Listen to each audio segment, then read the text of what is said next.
stay within an acute care facility. And so to add to all the investments that we've made over the last number of years, some 4 or 5 years, we've been concentrating on shifting dollars into the community sector. We are also, in this budget, increasing hospital funding by some $345 million in terms of operating costs, because we have to acknowledge the fact that there is growth, especially very important in our region here in the province, but also the fact that now we have achieved all those efficiencies. And I see Altaf Station while I'm here. I'm not sure if Dave Williams from South Lake is here. We know that our hospital CEOs have been doing everything possible to ensure the ultimate efficiency in the acute care sector. Also, people want to leave hospital if they possibly can, if they are at the end of their lives. And this is why we are investing in hospice and palliative care, an additional $75 million for a total investment of about $155 million over 3 years.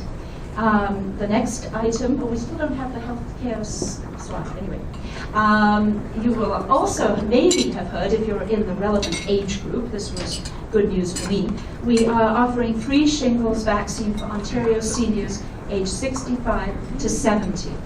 So that means the actual vaccine now costs $170, so that will be free. Why we've limited the age group is because this is when this vaccine is most effective.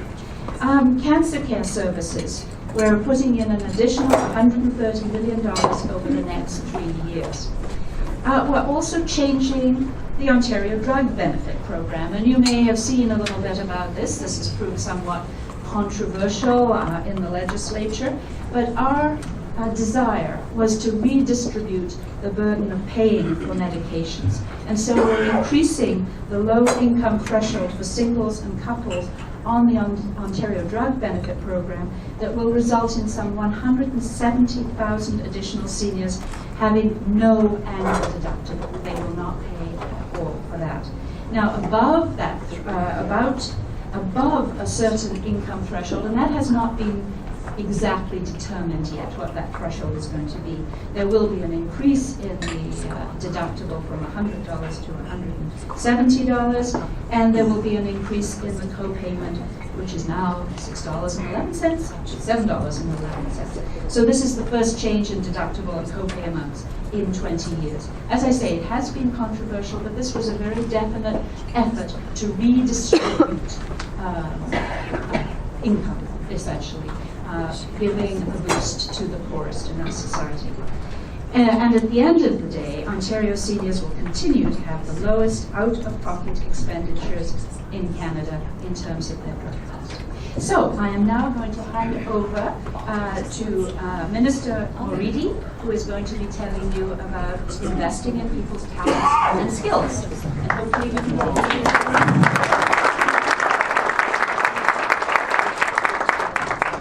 Well, thank you very much, Dr. Jaczek, and I would like to begin by thanking all of you for taking the time out of your busy schedule to be here.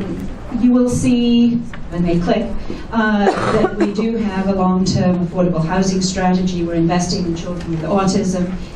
We're raising social assistance rates. We're ending the clawback for child support. Now we deduct whatever is given to a parent on social assistance by the other parent for child support.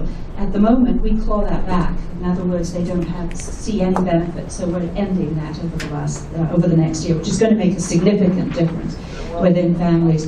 And we have some support for refugees and more money towards ending violence against Indigenous women.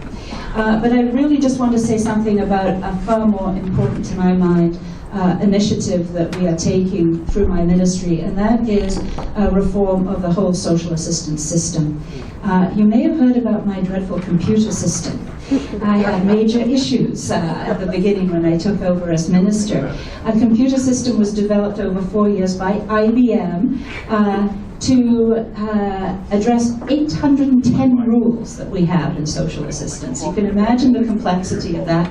And unfortunately, there were a number of glitches. what we want to do is to simplify the system. We want to move some benefits towards addressing the needs of all low-income Ontarians, whether they're on social assistance or whether they're working hard for minimum wage.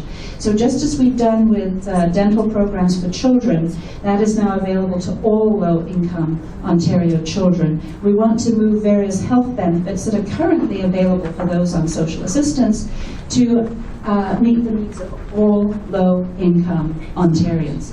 This is to break what we call the welfare wall.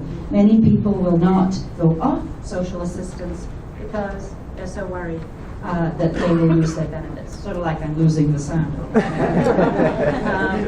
Anyway, we will be putting a working group together. We're going to address a basic income pilot. You may have seen quite a few references to this in both the Globe and the Star.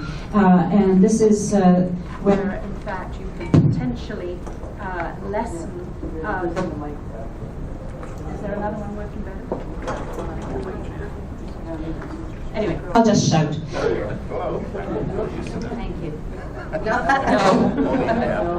Anyway, basically what we're going to try and look at is if you provide a basic income to a group of individuals, do you have fewer health care costs? Usually health is very much determined about your income, from your income. Poverty is a major determinant of health. And if we try to raise basic income, hopefully we will lessen healthcare costs. Anyway, my role now is to have a question and answer.